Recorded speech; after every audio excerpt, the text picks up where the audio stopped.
Ny tampi-karaman'izy ireo nandritra ny fifidianana filoham-pirenena sy ny filoham-pirenena fiodinana faharoa sy ny fifidianana solombavambahoaka farany teo ny avy eo anivon'ny fiadidiana ny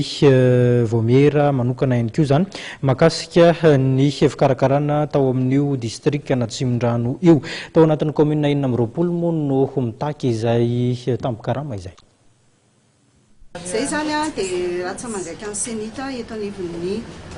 commune Natsimondrano, district Natsimondrano. Zay zany dia mitaky amin'ny fitondram-panjakana ny andamitenay nanomboka tamin'ny présidentielle deuxième tour sy ny solombavambahoaka teo satria zay zany rehefa miteny amin'ny CD dia hoe amin'ny herinandro aoriana mipaka dia izao zany nefa zay zany mbola miandry hatramin'izao lazain'izareo moa zany fa hoe efa ao amin'ny état-major ny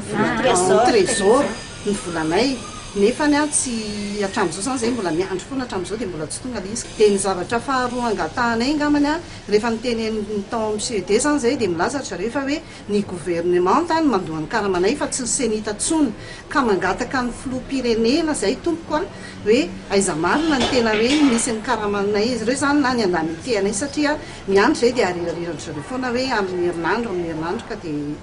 akinonay aminareo tompoko zany hoe ny fahendrenareo mpitondra akinonay aminareo mpitondra zany hoe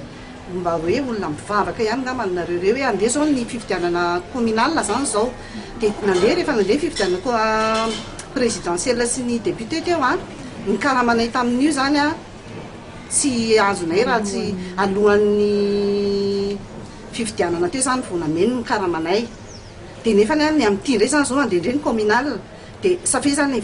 mandendreny communal vao azonay ny karamanay deuxième tour dia aveo rehefa vita ny communal tsy hitatsony ny karamanay communal